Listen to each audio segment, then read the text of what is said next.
calls, no messages. Nothing but junk mail and overdue bills to keep me company. Seems nobody wants to hire a real private dick anymore, a professional like me. A guy who does the detective work nobody else wants to do. A guy who wears hats and walks around in a black and white world. I began contemplating a more profitable line of work, like politics. We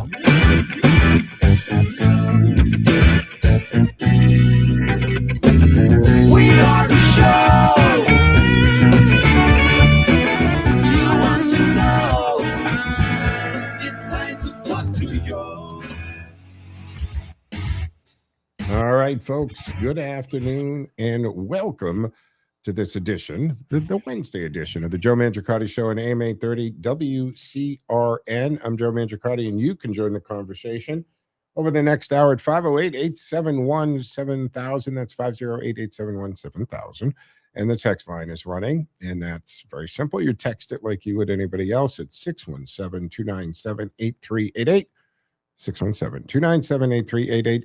It appears on the screen here in the studio in real time. We try to work it into the conversation. Hey, if it's going to be 5 or 6 paragraphs, do an email, joemshow@gmail.com. A lot easier to do that. All right, some housekeeping. We're streaming to the TuneIn app like thousands of other radio stations do. So if you don't have it, download it. Seconds, really, to do that. And then punch in WCRN. You'll see our cool logo. Do me a favor, hit the like button. We know that you're there then. And then we're very easy to find as well. And you can always tell Alexa, hey, play WCR, and she'll do that. No questions asked. She just does it. That's fantastic. Now, I do stream my shows, so you can also join us in studio virtually, either on the station's Facebook page or YouTube channel, or you can go to my social media platforms at Joe Mangi Show, M-A-N-G-I show, Joe Mangi Show, and that would be Twitch TV, LinkedIn profile, X, Facebook, and we do stream live to Rumble, and the show is turned into a podcast. So subscribe wherever you get your podcast, right? Google Play, iHeartRadio, Tuned In, Spotify, whatever it is that you like to use as your platform for that stuff. Ted A, behind the glass, flying the board back at HQ. He'll get you set up and into the studio at 508-871-7000. So that takes care of some housekeeping. So we do have some changes. I'll let everybody know now, only in this sense, that starting next week, Frankie Boyer, who follows me typically, or not typically, always follows me on Tuesday, Wednesday, Thursday at 2 o'clock when I was doing all those days, starting next week. So next Tuesday, Wednesday, and Thursday going forward, Frankie's going to move it up an hour, and she'll be on from 1 to 2. Why do you ask? Because Howie Carr will be going Monday through Friday from 2 to 6. Now, he decided, I guess, whatever, in his latter years in this business, he's decided he wants to be done by 6 o'clock, whatever his reason. So he has moved it, and now we're going to adjust our airtime for Howie to match that. So starting next week, Howie Carr can be heard Monday through Friday here on Radio Central from 2 to 6. Frankie 1 to 2, Tuesday, Wednesday, Thursday. And I will maintain Wednesdays, but I will do 11 a.m. starting next week. So going forward, no more 1 o'clock, 11 a.m. on Wednesdays, and of course on Sundays. Peter's doing good. He's plowing through, taking care of his stuff, folks. So you know that. And also slight adjustment will restore the Sunday show back to the full 9 to noon. So 9 to noon on Sundays. Saturday will go 8 to 8:30. The float is going to move up a half hour, so you can still tune into the float right before me on Sundays at 8:30 to 9. And of course, you can join me this Sunday, which is Mother's Day. So I guess don't we always say this special edition when it's a holiday? Maybe we'll hear from some mothers. Hopefully they don't have to cook on Sunday, and you're all taking your moms out to a nice place to eat on Sunday. But before you head out, tune in to AM 830 WCRN 9 to noon Sundays for the Joe Mangiacotti Show. And now Wednesdays, 11 to noon, right before Doug Rowan, then Frankie Boyer, then Howie Carr. That's kind of the new lineup for you. And we've worked all the logistics out that go with that. And that's the new norm for us going forward. 508-871-7000 to join the conversation. That's 508-871-7000. Now, I hate to always have to even talk about some of these sad things or even open in a show, but we had a Massachusetts trooper here, in, obviously Massachusetts, assigned to the Danvers Barracks, was killed last night after his cruiser was struck by a wrong-way driver on Route 1 in Linfield, near the Saugus-Linfield line. It was about 2 o'clock this morning. Preliminary information from state police indicate the wrong-way driver was traveling southbound in the northbound lanes when the vehicle struck the responding trooper's cruiser. Now, obviously, 2 o'clock in the morning, it cuts down the amount of traffic on the roadway, so that's good. This is not a good situation at all, but at least it was in the middle of the night. When the vehicle struck the responding trooper's cruiser that he was responding to, the trooper was taken to Mass General. He did pass later. The wrong-way driver, he died at the scene. Authorities, they haven't released either names, or they may have before I came on the air, but as of the research this morning, I couldn't find the names released. The wrong-way driver died right there at the scene. They haven't released it. Now, Governor Haley's office said the trooper was responding to reports of the wrong-way driver and put himself in harm's way to protect others, calling it an act of service and courage. Now, state police issued a very similar statement saying the trooper died after doing what troopers are called to do, and they moved toward that danger so others can be safe. And Route 1 northbound was closed all morning for the crash investigation. State police are expected to provide more information as the day goes on. So when this all happened, this is just, I mean, I guess there's a larger conversation about this. And it's always has to do with, do we realize that these men and women who put these uniforms, and not just the state trooper uniform, not the local police, not just them, but the firefighters and the EMTs and these first responders, that's how they're wired. They're hardwired to run towards danger, to run towards the problem so that it's not a problem for the rest of us. So today, we have a family shattered. Our barracks is grieving. Our department is mourning. And the Commonwealth has lost a public servant who quite literally placed himself between danger and the rest of us. So when we talk about back the blue, this is what that means. Not blind loyalty. I'm not saying nobody in uniform can ever be criticized. That is a cartoon version of this argument, folks. What we mean is this: civilized society must respect the people who stand the post, who answer the call, who accept risks most people never see. And when there is criticism to be laid, or there is a police officer who steps outside of the lines and within the scope of their employment, there are mechanisms in place to discipline and rectify that. You don't take justice to the street and decide you're going to decide. We have a civilized government for this. So at 2 a.m., when the road is dark and the radio crackles with a call that could kill somebody, we ask these men and women to go, and they go without hesitation. So this story is about the trooper and his family and his colleagues and the sacrifice made. But once we honor that, there is public safety conversations that we probably need to have. Wrong way crashes, not minor traffic incidences, because it typically requires two very heavy, massive bodies in motion headed towards each other at a combined speed of the two moving individually. And you got a lot of kinetic energy that is going to get bounced back, and it needs to go somewhere, right? Think back to your physics classes, guys. And they're often catastrophic because they produce high-speed head-on collisions. In 2023, Massachusetts launched a $2.6 million pilot program to install wrong-way vehicle detection systems at 16 ramp locations. And these systems use technologies such as thermal cameras, with detection units. They activate flashing signs when a vehicle enters the wrong way. And some of them even notify state police or highway operations officials that somebody's entered that ramp in the wrong direction. Mass DOT said those locations were chosen based on ramp design and configurations more prone to wrong-way vehicle entry. I'm sure we've all come across one of those, especially at night if we're unfamiliar with the area that we're driving.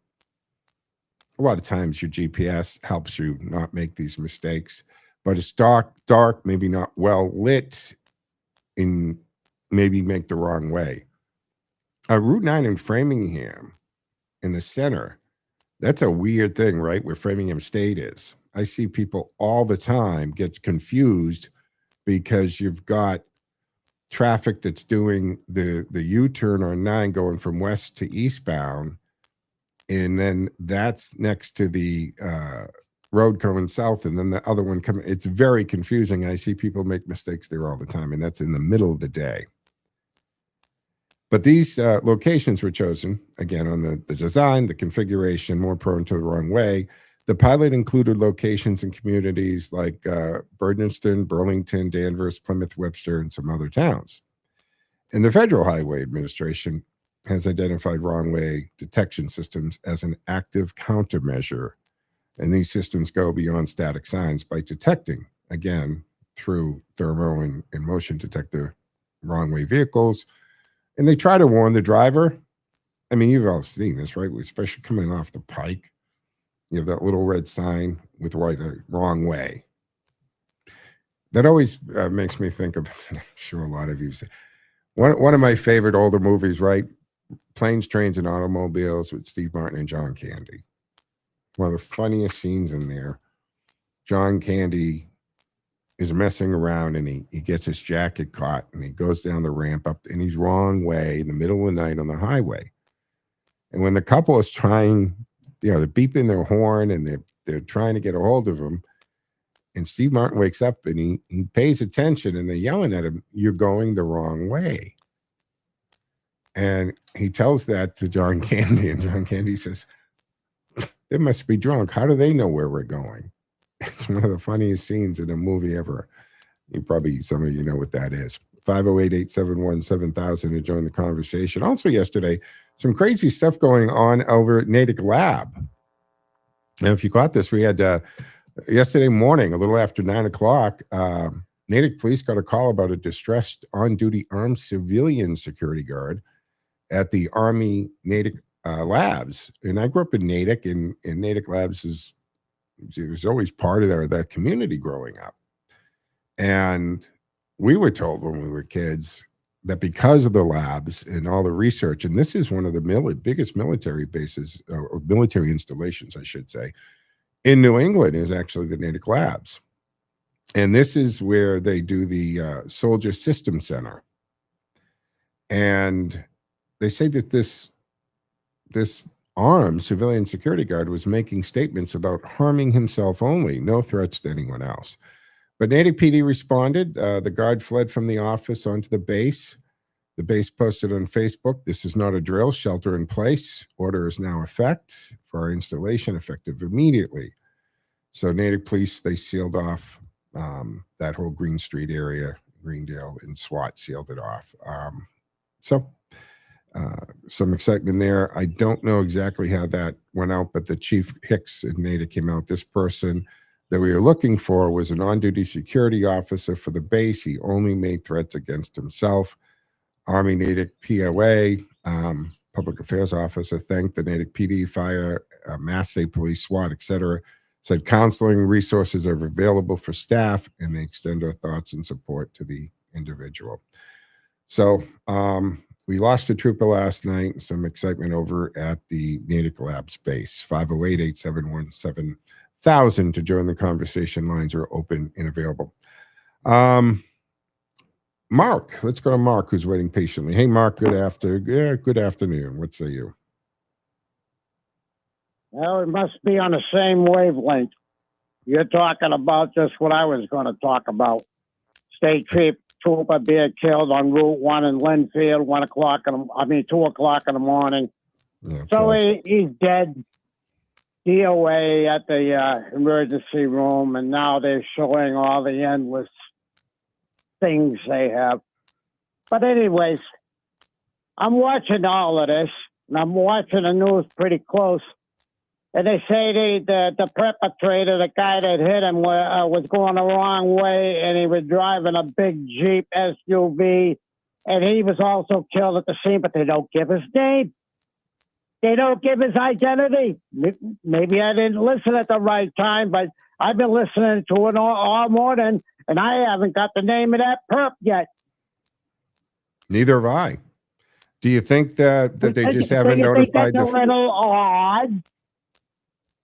Well, Mark, standard procedure is not to release the name till you've made the notification to the family. You don't want the family to learn that their loved one's dead by a news broadcast. Yeah. So usually that is done within a few hours. If it's 12 noon and this happened, in other words, if this is 10 hours later, it's odd that the family hasn't been notified by now.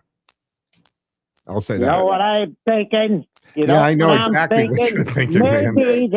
Maybe they can't figure out who the blank this guy is because he's got no paper trail. Maybe they don't know who he is.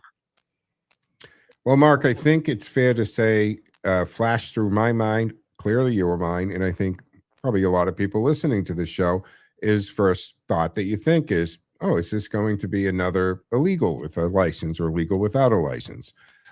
Every time we hear about a commercial truck driver trailer, right? Because look what's going on. I mean, they're ripping these CDL licenses away, except you've got the resistance from these sanctuary states. And that's such a chalk, fingernails on the chalkboard thing. Yeah.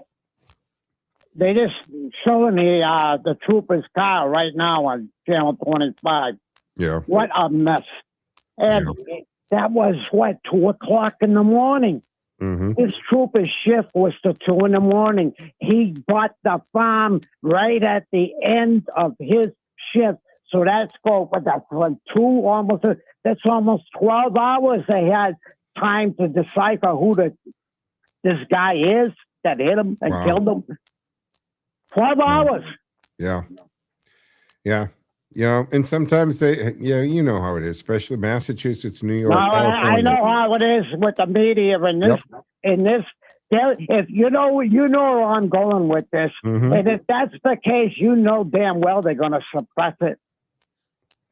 Well, for as long as they can. I mean, I'm sure the Herald will have it. Well, even of course, as long as they can. Yeah. They'll stick it in the they'll spike that story. Yeah. Bottom line on this, folks, is look, this was a tragedy. The question is, and this will come out hopefully in the news articles to follow, Mark. What was the blood alcohol content? Were there drugs involved? Who was driving down the wrong way? Mark, thank you for the call. Appreciate it. Who was driving down the wrong way at 2:00 in the morning? It's a fair question. How do they get there? And basically what I said with the opening on this story is these are not minor incidences, folks, because you've got the people who are driving in, come on, not everything's going to be the John Candy movie here, but most time, if they're driving the wrong way, they're probably impaired either with alcohol, drugs, a combination, or sometimes people are over-medicated or self-medicate with certain things. I remember years ago when Ambien first hit the market, there were stories in the news all the time. We were talking about people who drove, not remembering they drove. And I've taken Ambien. Now, thank God I've never done that, but I've been told I've gotten up and gone to the kitchen to get a drink or something and go back to bed and never knew that. But there are people who have gotten out of the house and into their car, drove while under the influence of Ambien, Zoplamide is the generic term, and sometimes they wake up and don't know how they got there, and other times they end up causing an accident. So we know that person isn't necessarily in control of their faculties and know what's going on. And of course, the trooper, as troopers would do, would be headed to that at a high speed. And that's where you get some pretty bad results of these two things coming together at that kind of speed. All right, so we're going to break in a while, but I wanted to get into the whole redistrict. Look, we've got the midterms coming up. We've had a couple of things happen, right? We've got the SCOTUS ruling, we got redistricting going on, and for years, Democrats have treated, in my opinion, redistricting like a moral lecture to us. And when Republicans do it, it's a civic duty. It's like a civic duty when Democrats do it, right? Now, California draws lines that look like it's just a plate of spaghetti. It's all over the place, weird. So does Massachusetts. Peter Blute used to talk about the bizarre shape of that district that now is occupied by Jim McGovern. And they want to tell us that it's protecting democracy. Now, when New York Democrats try to squeeze every last Republican out of the map, well, that's called fair representation. When blue states use commissions and amendments and lawsuits and legal gymnastics to maximize Democratic seats, hey, the media just says that's reform, and we need it. When Republicans say it or do it, they say, hey, fine, we can read the rule book too. They don't like that. Suddenly it's a constitutional crisis. And it seems like the left's reaction all the time is to either, when the court does their job, and what I mean by that is they read the Constitution and then interpret the law based on the guidelines of the Constitution. And that means oftentimes it doesn't go the way of the left. So then that's when they say, well, we got to stack the court. Now we've got a Democrat who wants to say, well, I'm going to put in term limits, 18 years maximum for a Supreme Court justice. You know what? I would actually, even though that's not what the Constitution says, but the Constitution has a vehicle to amendment accordingly, I'll have that discussion about a term limit or an age on Supreme Court justices if you also concede to term limits on Congress. I think 2 terms in Senate and maybe I'd say 5 in the House, but I would even say, you know what, go as much as 6. You can do 12 years in both. That's it. You want to start putting those restrictions on the Supreme Court, put them on Congress too, right? So the Supreme Court has now said something very important in the Louisiana case. You cannot just sort Americans primarily by race and call it fairness. And I know the left defines racism to anything they don't like or people they don't like. But racism is any time race is a factor in the equation. That is boiled down to the most simple definition of race. If your behavior changes because of the race of a person or your decision-making process is altered or based on race, that is, by definition, racism. So the court's saying you can't just sort Americans because of their race and then call that fairness. It's not. You cannot use the Voting Rights Act as a permanent racial sorting machine. You cannot say race is everywhere, or is there everything rather, when drawing the lines, then accuse everyone else of racism when they object. I've said this for a long time now. We have the technology, folks. Just simply do either a computer program and write the algorithm or tell AI, here is how many people live at each address. Citizens only. Not even registered to vote or citizens. Family of 4 live in this house. That's 4 people. And we divide we do two things. One is the census is based on only citizens. We should calculate the number of illegals in the country as well for other reasons. But for the purpose, as our founding fathers laid out, the purpose of the census to be taken every 10 years in order to determine where the population is in the country. And then the House is divided by the number of House members versus the number of people. And that's how we get how big each district is. And we just tell AI, draw the lines and equally divide the population into whatever that state is. If the state is big enough for 9 congressional seats, equally draw the voting districts based on where the population sits. Absolutely no calculation whatsoever to their registered party, their race, their income, none of that. And then we would start to have true representation based on just the census. That's it. And then for the districts, the same thing. We're not going to have this little thin line so that we can connect it to a Democratic enclave, say down in New Bedford, which has been what's been going on forever. And this ruling has seriously changed the battlefield, right? Louisiana is moving, Alabama is preparing, Tennessee is looking at Memphis, South Carolina is looking at Jim Claiborne's district.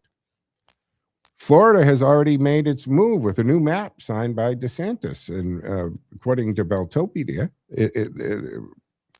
the map is a potential Republican +4 shift.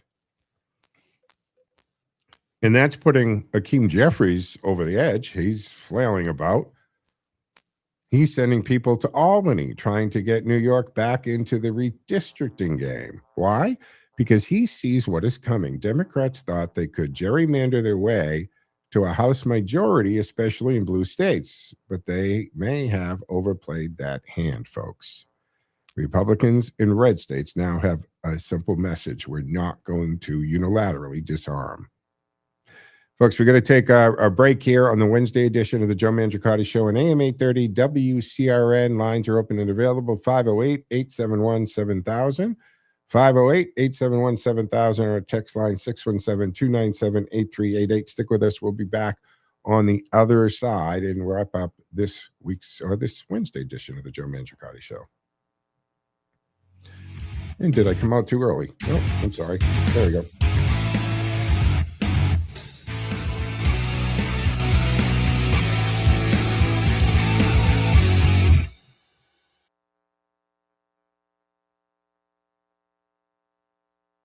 WCRN. When you're planning your wedding or special event, make sure you and your guests arrive safely and on time. Choose the best. AA Transportation has over 600 vehicles and a team of licensed professional drivers, making them the largest transportation company in Central Mass. AA Transportation delivers world-class service with a personal touch, ensuring the transportation of your wedding or special event goes perfectly. AA Limousine Services can transport wedding parties up to 14 people in our luxurious stretch Cadillac Escalade limos. We provide guest shuttles up to 55 passengers in our activity coaches or buses, so your guests get home safely after celebrating your special day. For custom wedding or event transportation, call AA Limousine Services, 508-791-9100, 508-791-9100. Or visit us online at aatransportation.com. Buy new furniture, design your new furniture.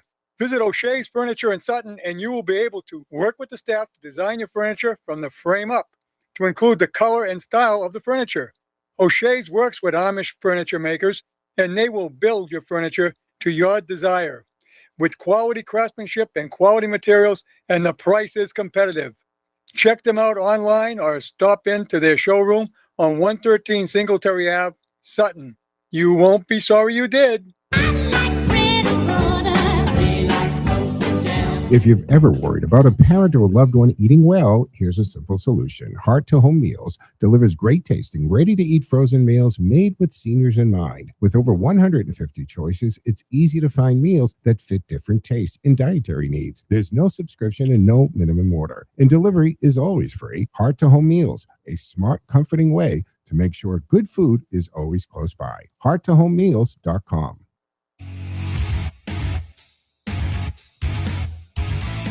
All right, folks, welcome back here to the second half of the Wednesday edition of the Joe Mangiacotti Show at AM 830 WCRN 508-871-7000 to join the conversation. That's 508-871-7000, 617-297-8388 to text the show in real time. So, guys, if Democrats are going to play hardball with California, New York, Illinois, and wherever else they control the machinery, then Republicans should play hardball in Florida and Texas and Tennessee and Alabama and Louisiana and Mississippi, South Carolina. This is power politics. The Democrats have spent years telling us elections have consequences. Well, so do legislatures. So do governors. So do Supreme Court rulings. And so does control of state government. And if red states can draw legal maps that reflect their conservative majorities, they should do it. Go for the gold. Because I got to tell you, Hakeem Jeffries, Nancy Pelosi, Gavin Newsom, and the entire Democratic machine, well, they're not sitting around asking, man, how can we be generous to Republicans? They're asking, how many Republican seats can we erase? So Republicans need to stop apologizing for using power they earned from the voters. Draw the maps, follow the law, respect the Constitution, but stop pretending this is a gentleman's game while the other side is swinging a lead pipe. It's just the way it is. In this Louisiana case, Louisiana versus Callias, that's it. The Supreme Court ruled Louisiana relied too heavily on race when creating a second black majority congressional district. That in itself, is that not even racist in itself? Because the Democrats still just assume and believe in their bones that if you are a black American, you must be a Democrat. Joe Biden said it. If you're black and you don't vote for Joe Biden, you ain't black. Or if you ain't black, if you don't vote for Joe Biden, you ain't black, on that Charlemagne show. And that Jamoke said nothing, gave him no challenge. That was, again, I mean, I can't count how many racist things Joe Biden has said over the years. But believing that you have to vote Democrat if you're black is in itself a very racist thought. And so the court is pushing back against racial sorting, as they should do. What say you? 508-871-7000 to join the conversation. Let's go to Ken in New Hampshire. Hey, Ken, what's up? What say you? Good afternoon, Joe. I have to first apologize. I got up late this morning, 5:15. But just before starting work at 6, I did happen to catch some news. Did you hear what happened in Indiana last night? Yes, it's on my notes to get to, but go ahead. Tell the listeners what happened in Indiana last night. Well, let's go back to last fall, because it was, 6, 7, 8 months ago that the president said, you know what, we're going to start fighting on all this redistricting stuff. The Republican Party of the past just bent over and took it nowhere. And one of the target states was Indiana, because they batter it, and they have a Republican governor. They have a solid House and Senate on the Republican side. It was like, hey, this is a good target. That northwest corner, we can turn that red easily. And there's a long time, I don't know how long, at least 3-4 term Democrat with that seat. And so they had all set up, and they had a redistrict map. And what do you know? They failed to pass it. And guess what happened last night? The Republicans who made sure it didn't pass in December, they're gone. Yep. Trump endorsed all the other candidates is the hook on that, right? Trump endorsed the Republican candidates who didn't do it, and the Republican candidates who fought the redistricting lost their seats. Oh, isn't that too bad? Well, you know what? If your allegiance is to former Vice President Pence before current President Trump, maybe you're in the wrong party. If you want to become an independent Democrat, go right ahead. Mm. You're in the wrong party. And that sends a message nationwide. The old way of doing business is over. Yeah. Wake up. Yeah. Which is why, right, Ken? I mean, the Republican Party, I guess I should air quote that. I mean, it's not the Republican Party of 10 years ago or 12 years ago. I mean, Trump has changed it. It is the Trump Party, or the Trump's party has become the new Republican Party. We've heard the term rhino more in the last 10 years, I think, or 11 years. Than I think I did in the first 30 years of this career. I just, he's calling out rhinos. Republicans, have become the party of the Joe Sixpack, blue collar, common sense stuff. But that's because the Democratic Party they've let this ultra left progressive wing of themselves eliminate not just the conservative Democrats, but even most of the moderate Democrats, or at least silence them. So there's no pushback in their party. Look at what the party's trying to do to people like Bill Maher now. Look what they did to Joe Rogan. But even Bill Maher, who comes out and calls it, right? He had Gavin Newsom on the other day, and he talks about, look, you're the condition of California. And you notice Gavin Newsom always comes back, yeah, let's do it. The third largest economy or fifth in the world. And it's like, but Gavin, stop. And nobody says this to him. That has nothing to do with you. The size of California's economy existed long before you were the governor, and will be the same, actually that size minus because of you. So you had nothing to do with the size of the economy, but you have done many things to screw it up. And he called them out on things like the train, right? I mean, the billions of dollars in the train. And it's the first time in the history of that state, more people moved out of it than moved in. But the Democrats have let their party get hijacked from this far progressive stuff that is so wrong. They're always on the 20 side of the 80-20 or the 10 side of the 9-10. They've let that happen to their party. Can the party, where do you feel? Do you think there's a fighting chance of keeping the House anyway, of keeping the House in Republican control, given everything happening?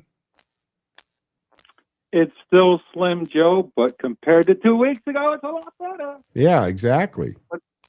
With what SCOTUS ruled, and that's a big message last night. If you don't want to put on the gloves, don't join the political fight. Stand on the sidelines. We'll get somebody who will want to fight. And, this is interesting about SCOTUS. Did you catch, Joe, the timing of the SCOTUS decision? Do you know what happened there? They had the hearing on this way back in like October. Yeah, they let it out earlier than they normally would have, actually. Well, wait a minute. That kind of all depends on what you're looking at. There are some really big cases. Yeah, they'll listen to in the fall. It doesn't have to be handled right away. They wait till, I know, you're thinking June is normal. Well, wait a minute. This has a big impact on our nation. They accelerated this because of, right. And they're also saying that now there should be no redistricting. What was it? I'm trying to think which state it was that the state court said, by the way, you can't redistrict before 28. Excuse me, 20 now, right? In 26. You got to wait till 28 to do redistricting. None of this, getting this in under the wire now. But finish your thought. The backdrop is Kagan. Kagan did everything she could to delay the ruling. And Roberts, you know what? I used to be a big critic of Roberts, but I'm like, there's so much wild things going on in the nation. I see Roberts' motive. He's trying to cool the flames. Where things could turn to a civil war, he's going out of his way to avoid it. So he's not always ruling the way I'd like, but he's trying to, not have big waves. Yeah. So he kind of said, all right, we'll wait. And they waited to April so that we have this sort of mixed ruling where, Florida's jumping right on it, but some states can't because they've already had the primary. as you're just saying, it's a mixed bag. They could pick up as many as like 15 seats, but they're not going to this time in 26. That's okay, because this SCOTUS ruling, I think, is still going to be in effect for 28. So all of our chances to get all 15 of those votes on the Republican side are going to be in play by 28. And I say, even if we lose by a little bit, 26, we'll get it back in 28. Yeah, but in addition to these court decisions, I think, as I said earlier, backfiring on the left, because the left has just enjoyed the fact that they've been able to gerrymander for so long and they really haven't got the pushback. So not only do you have finally the court saying, hey, you know what, and I'm hoping the court, and there's a case that brings it in front of the court, for the court to say, by the way, let's start making our districts totally based on the population of the district. As I said, we have the ability to either write a computer program or tell AI, make these districts based on population alone with no consideration. Matter of fact, we're not even going to enter that data. Their registered party, their voting history, none of that should not play, because it's supposed to be how many people live in the district, period. And you divide it accordingly. Now, on top of this, you're stacked with the issue of the census. And if, Vance is pushing for this, well, Trump is, but Vance has kind of been put in charge of this, is not counting illegals as population. Yes, we need to know how many people who are legally, say, in Massachusetts. But for the purposes of the, electoral college and representatives of the state, they should only be determined by the citizens, by the people who are participates. In what I mean is, they are citizens, they pay taxes, they're paid into the system. They were either born here or naturalized citizens, but they're citizens. I don't think our congressional districts should be determined by flooding thousands, hundreds, or even millions of people in a state and letting that count towards your representation, because technically they're not. I mean, it was AOC who once referred to her illegals as my constituents. Well, a constituent is a person who can vote for you. They're not technically your constituent, right? So that has to be done in the 2030. And I hope that gets through the court. I hope that decision is, and that they can pull that off, and that, yes, only citizens are counted for the purpose, not in the census, you can count everybody, but for the purpose of determining our congressional representation or our House representation is by citizens only. And tell me why not. No one has been able to call this show at 508-871-7000 and say why non-citizens should be counted in the Electoral College. That makes sense. Yes, Joe, but the states are going to decide how the districts are drawn out. That's in the Constitution. It's never going to change. Absolutely. But like everything else, if the right suit is brought and can make its way up to SCOTUS, and SCOTUS leaves it in the power, there's many cases where it's up to the state. But look at gay marriage became a state case that got up to Supreme Court. But once they made the ruling, it affected all states, right? So the same thing. If the right case gets up to SCOTUS and SCOTUS says, look, we agree that this is the way the Constitution's written, our seats are determined by the citizens of that state. The state will still draw, and it's different. Drawing the districts is one thing. Deciding how many seats in Congress you get is up to the census. Yeah, I agree on the census part, totally. But that's as crooked as can be, and that can be resolved really simple by electing a Republican in 28. They won't pull the stunt they did in 2020 when Biden was... Actually, it should have been resolved before Biden was even elected, but they used the COVID excuse to rig it, which they did in 21. So many little factors. Oh, by the way, as a side thing, I mean that raid down in Georgia a few months ago, and now it's starting to all come out. of the just the evidence that they have the evidence of the tampering in Georgia in the 2020 election. And I said this a little while ago, and I'm going to say it again, because I know a lot of people who may, who listen to this show and shows like it, and you're not included in this, but a lot of people who listen to the show listen to it because we tell them stuff that they don't know because they just don't have the time. They're leading their lives, and our jobs here, usually in talk radio and broadcast here, is to bring this information forward. But if you haven't been paying attention and you haven't been able to read a lot of these releases and articles and backstories, there's evidence, right? They have found with the voter tapes that they've gotten out of Georgia, with the analysis of the boards and the Dominion machines, and they have found these chips that have enabled them to be Wi-Fi control. And then if they start looking at these, in other words, long story short is, yes, the evidence is there that there was funny business in the 2020 election. And I think in the next few months, you will start seeing indictments and arrests. Oh, there's no doubt about that, Joe. So, and you're speaking specifically of Fulton County.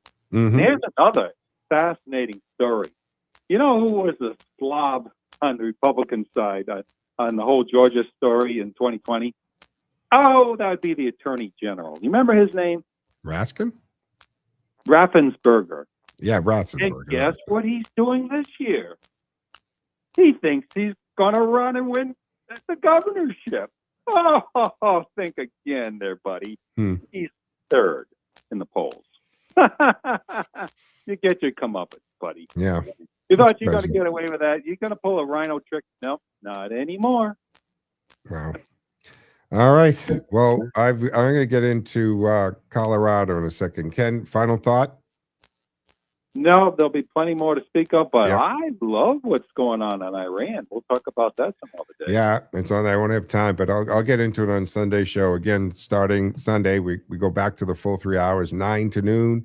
The float line will move up a half hour, folks. So I'll meet you at Mother's Day. I assume you're doing something fantastic and wonderful for the mother of your children, Ken. Oh, he's probably gone. Thank you, Ken. To call. Yep, he's gone. All right, folks. I want to get a little more into the election thing before we do run out of time here, because in case you missed it again, big news out of Colorado on election integrity. And if you've ever listened to this show in any length of time, you know how I feel about elections, securing them, voter ID. Of course, it's beyond common sense. Paper ballots, no reason in the world that a voting at the polling place that needs to be connected to the internet. No reason whatsoever. None. It's all it does is count how many ballots were put in the box. That's all you need to know, that the number of ballots put in that box matches the number of people that walked in the front door, said their name, showed their ID, and then checked out. As long as all those numbers equal each other, and then that lock secure box is taken by the police officer on that detail and takes it straight to the clerk's office. It's opened in front of everybody and counted. That's the way it's done. Mary doesn't have a box in her trunk that we forgot. As far as I'm concerned, if Mary has that box in that trunk when it comes time to count the ballots, sorry, they just don't count. You've lost the chain of custody. No. So the big news out of Colorado, as a back on this, Judicial Watch filed a suit. So Judicial Watch said that there's been 372,000. Now that can sway. That number is a big number, and it can sway an election. It can even, in the right locations, could even sway a presidential election. But 372,000 inactive or ineligible voter registrations have been scrubbed from Colorado's voter rolls, the direct result of the lawsuit. An eventual settlement with the state on that. But this goes back to the suit was filed in 2020.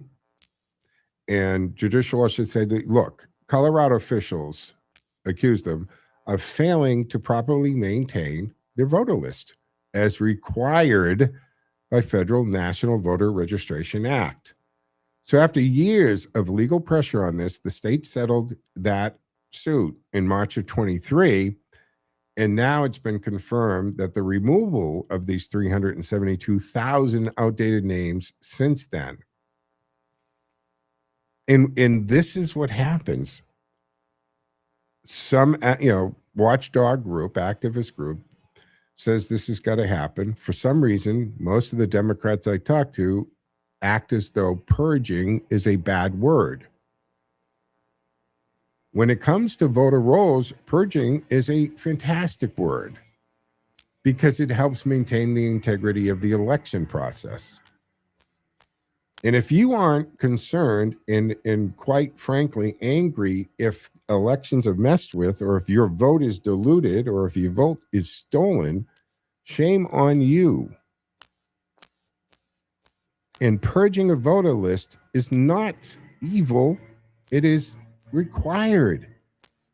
Before every election, that town or city clerk should have that responsibility of being ensuring to the rest of us that everybody who's on the voter registration, those voter rolls, who can walk into a polling place based on their address and their name's on there, and they say, I am that person, and they have a photo ID, that should happen.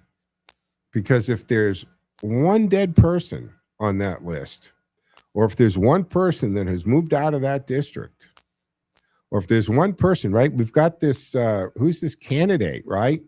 Who wrote her book, and she admitted, and I can't, I'm sure her colleague will know, I can Google it if it wasn't minutes and so forth, but she doubled down on it. She wrote in her own book that they moved from California to Michigan, and she said, she goes, oh, I'm a millennial. It took me 2 years to move. I don't know what the hell that means.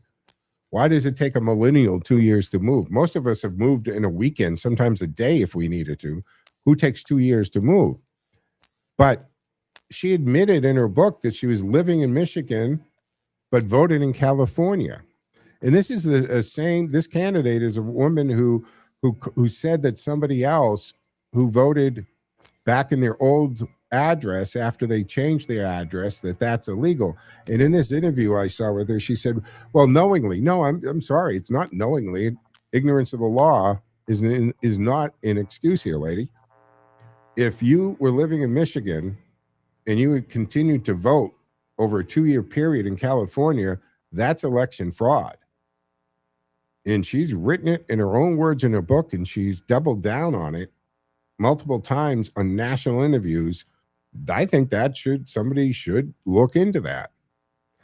But anyway, purging a voter roll should be required all the time, because no one should be listed on the voter roll who is not eligible to vote. Why is that a hard thing to understand? So Tom Fenton, he's the president of Judicial Watch, called it a major victory for election integrity and a massive step toward cleaner elections. And this is part of a larger national effort by Judicial Watchers and others that has now removed altogether, guys, 6 million dirty or inactive names from voter rolls across the country. Think about that. 6 million people who were not eligible to vote in the district that their name was on the voter roll. That certainly can affect the presidential election, as well as gubernatorial and House races and Senate races. Of course it can. And this is good, because this is coming at a time when Americans are demanding secure, honest elections, or at least conservative, common sense, middle of the road type of people are. And anybody who is trying to fight against voter ID or make purging a voter list a bad thing, either probably not intelligent enough to be able to vote, shouldn't be allowed to vote, but more importantly, they have ulterior motives. The only reason that you don't want voter ID, the only reason you want the voter rolls with a lot of people who technically can't vote on there is to arm it, right? You're putting one in the chamber. I've talked about this when it comes to the automatic, registering people to vote. I've said this a million times. Sorry if I'm boring with this again, but I don't believe in the voter motor thing. Because if you don't take the time to go register yourself or care whether you're registered or not, and somebody else does it for you automatically, probably not going to go vote. So you've just put one in the chamber. You've armed that vote. You've set that vote up for somebody to use it. And when you have a combination of people who have no intention of voting because they didn't even know they're registered to vote, with the fact that there's no voter ID, that's a perfect setup for voter fraud. How do you eliminate voter fraud? You don't make it that easy. Period. So this is coming when we're demanding these. I hope we're demanding these. No more bloated rolls when people move or pass away. And if they stopped voting years ago, if you don't vote for several cycles, I'm okay with you being removed because you're not engaged. Again, and it's very easy to do this. This is what you do when you run campaigns and so forth, by the way, people, is you pull depending what office, but you pull the last 2, 4, 6 voting cycles. And that tells you exactly, you can base that based on a presidential year, an off year, midterm year, who's going to go to the polls. And if you see somebody registered to vote, but they haven't actually checked into a polling place in 8 years, why are they on there? Take them off. And then if they all of a sudden find Jesus and they want to go vote, then let them re-register. So, look, it proves the lawsuits and accountability work when officials drag their feet, and good for Judicial Watch for doing that. And this started way back in 2020, folks. And again, that's the NVRA, right? National Voter Registration Act. That's what they went at it from. And part of Judicial Watch's broader efforts, 6 million inactive names removed nationwide through similar type lawsuits and pressure that was brought. But they take them off, and you got to be careful because they'll take them off 10 months, a year before the election, and they find their way back on right before the election. And you got to make sure that doesn't happen. All right, folks, let's go wrap up the Wednesday edition of the Joe Mangiacotti Show on AM 830 WCRN. Thank you for joining me. Starting next week, I'll be here at 11 a.m. Frankie Boyer, 1 to 2. Howie Carr starting Monday will be the full Monday through Friday, 2 to 6 here on AM 830 WCRN. See you Sunday morning at 9 a.m., folks. Joe out. Have a great week.